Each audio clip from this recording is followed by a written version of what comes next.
ಡಿ.ಕೆ. ಶಿವಕುಮಾರ್ ವಿರುದ್ಧ CBI charge ಶೀಟ್ಗೆ ಸಿದ್ಧತೆಯನ್ನ ಮಾಡಿಕೊಳ್ತಾ ಇದೆ. ಅದಕ್ಕೆ ಡೆಡ್ಲೈನ್ ಕೊಟ್ಟಿದೆ ಕೋರ್ಟ್. ಕೊಡಲೇಬೇಕಾಗುತ್ತೆ ಚಾರ್ಜ್ ಶೀಟ್ ಅನ್ನ. ತನಿಖೆಯ ಬಳಿಕ ದೋಷಾರೋಪ ಪಟ್ಟಿಗೆ ಸಿಬಿಐ ತಯಾರನ್ನ ಮಾಡ್ತಾ ಇದೆ. Lulu mall, global mall, Sobha developers, travels ಕಂಪನಿಯ ಮಾಲೀಕರಿಗೂ ಕೂಡ ನೋಟಿಸ್ ಅನ್ನ ಈಗ ನೀಡಿದೆ. ನನ್ನ ಸಹೋದ್ಯೋಗಿ ಕ್ರೈಮ್ ಬ್ಯೂರೋಯಿಂದ ಹೆಡ್ ಆಗಿರುವಂತಹ ಮುರಳೀಧರನೊಂದಿಗೆ ಸಂಪರ್ಕದಲ್ಲಿದ್ದಾರೆ. ಮುರಳಿ, ಈಗ ಒಂದು ಕಡೆಗೆ ಸರ್ಕಾರ ಸಿಬಿಐ ಕೊಟ್ಟಂತ ತನಿಖೆಯನ್ನ ವಾಪಸ್ ಪಡೆದಿದೆ ಅನ್ನುವಂಥದ್ದನ್ನ ಹೇಳ್ತಾ ಇದ್ರು. ಈಗ ಸಿಬಿಐ ನೋಡಿದ್ರೆ ನೋಟಿಸ್ ಮೇಲೆ ನೋಟಿಸ್ ಅನ್ನ ಕೊಡ್ತಾ ಇದೆ. ಇನ್ನೊಂದು ಕಡೆಗೆ ಚಾರ್ಜ್ ಶೀಟ್ ಅನ್ನ ಫೈನಲಿ ಸಲ್ಲಿಕೆ ಮಾಡ್ತಾ ಇದೆ.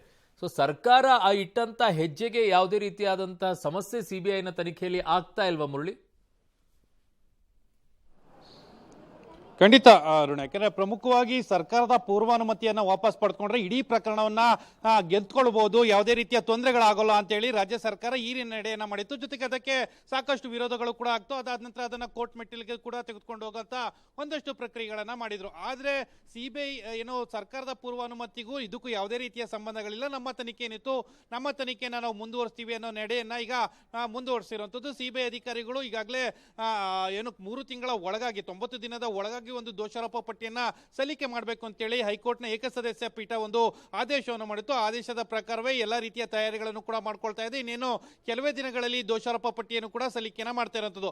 ಈಗಿನ ಮಾಹಿತಿ ಪ್ರಕಾರ 3 ತಿಂಗಳ ಒಳಗಾಗಿ ದೋಷಾರೋಪ ಪಟ್ಟಿಯನ್ನ ಸಲ್ಲಿಕೆ ಮಾಡಬೇಕು ಅಂದ್ರೆ ಇದು ಜನವರಿ 15ರ ಒಳಗಡೆ ದೋಷಾರೋಪ ಪಟ್ಟಿಯನ್ನ ಸಲ್ಲಿಕೆ ಮಾಡಬೇಕು. ಅಂದ್ರೆ ಕೋರ್ಟ್ ಕೊಟ್ಟಿದ್ದಂತ ಟೈಮ್ ಲೈನ್ ಇತ್ತು, ಅದು ಮುಕ್ತಾಯಗೊಳ್ಳುವಂತ ಹಂತಕ್ಕೆ ಬಂದಿದೆ. ಆದ್ರೆ ಡಬಲ್ ಬೆಂಚ್ ಅಲ್ಲಿ ಒಂದು ಅರ್ಜಿ ಇತ್ಯರ್ಥ ಆಗ್ಬೇಕಾಯ್ತು. ಆ ಹಿನ್ನೆಲೆಯಲ್ಲಿ ಅದೊಂದಷ್ಟು ತಡ ಆಗುವಂತ ಪ್ರಯತ್ನಗಳಾಯ್ತು. ಆ ಹಿನ್ನೆಲೆಯಲ್ಲಿ ಫೆಬ್ರವರಿ ಕೊನೆಯ ಹಂತದ ಒಳಗಾಗಿ ಈ ದೋಷಾರೋಪ ಪಟ್ಟಿಯನ್ನ ಸಲ್ಲಿಕೆ ಮಾಡ್ತಾರೆ ಅನ್ನೋದ್ರ ಬಗ್ಗೆ ಈಗ ಸ್ಪಷ್ಟವಾಗಿ ಮಾಹಿತಿಗಳು ಗೊತ್ತಾಗ್ತಾ ಇದೆ. ಜೊತೆಗೆ ಡಿ.ಕೆ. ಶಿವಕುಮಾರ್ ಅವರ ಜೊತೆಯಲ್ಲಿ ಹಣ ಹೂಡಿಕೆ, ಹಣದ ಒಡಂಬಡಿಕೆಗಳೇನಿತ್ತು ಅದಕ್ಕೆ ಸಂಬಂಧಪಟ್ಟಂತೆ ಯಾರ್ಯಾರು ಹಣವನ್ನು ಕೊಟ್ಟಿದ್ದಾರೆ, ಜೊತೆಗೆ ಡಿ.ಕೆ. ಶಿವಕುಮಾರ್ ಅವರು ಸಿಬಿಐ ನೋಟಿಸ್ ಅನ್ನು ಕೊಟ್ಟಾಗ ಹೇಳಿಕೆಗಳನ್ನು ಏನೇನ ಕೊಟ್ಟಿದ್ರು ಅದನ್ನ ಕ್ಲಾರಿಫೈ ಮಾಡ್ಕೊಳ್ಳೋದಕ್ಕೆ ಈಗ ಜೈ ಹಿಂದ್ ನ್ಯೂಸ್ ನೆಟ್ವರ್ಕ್ ನ ಪ್ರೈವೇಟ್ ಲಿಮಿಟೆಡ್ ಏನಿತ್ತು ಅದಕ್ಕೆ 25 ಲಕ್ಷ ಹಣವನ್ನ 2016 ಮತ್ತು 2017ರ ಸಾಲಿನಲ್ಲಿ ಡಿ.ಕೆ. ಶಿವಕುಮಾರ್ ಮತ್ತು ಅವರ ಪತ್ನಿ ಹೆಸರಿನಲ್ಲಿ ಹಣವನ್ನು ಕೊಟ್ಟಿದ್ದಾರೆ ಅನ್ನೋದ್ರ ಬಗ್ಗೆ ಅಧಿಕೃತವಾಗಿ ಸಿಬಿಐ ಮುಂದೆ ಒಂದಷ್ಟು ಹೇಳಿಕೆಗಳನ್ನ ಕೊಟ್ಟಿದ್ರು. ಅದನ್ನ ಕ್ಲಾರಿಫೈ ಮಾಡ್ಕೊಳ್ಳೋದಕ್ಕೆ ಜೈ ಹಿಂದ್ MD ಅವ್ರಿಗೂ ಕೂಡ ನೋಟಿಸ್ ಅನ್ನ ಕೊಟ್ಟಿದ್ದಾರೆ. ಅದಾದ ನಂತರ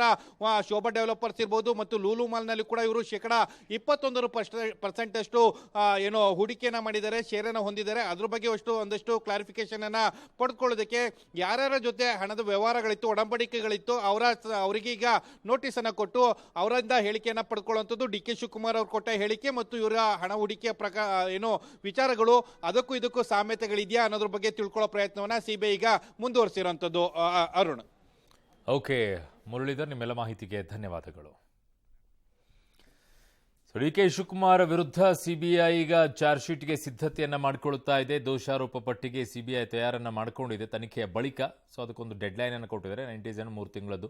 ಸೊ ಅಷ್ಟರೊಳಗೆ ಆಗಬೇಕು, ಅದು ಇದು ಫೆಬ್ರವರಿ ತಿಂಗಳೊಳಗಡೆಗೆ. Lulu mall, global mall, Sobha developers, travels ಕಂಪನಿಯ ಮಾಲೀಕರಿಗೂ ನೋಟಿಸ್ ಅನ್ನು ಕೊಟ್ಟು ಹಾಜರಾಗಬೇಕು ಅಂತ ಹೇಳಿದ್ದಾರೆ.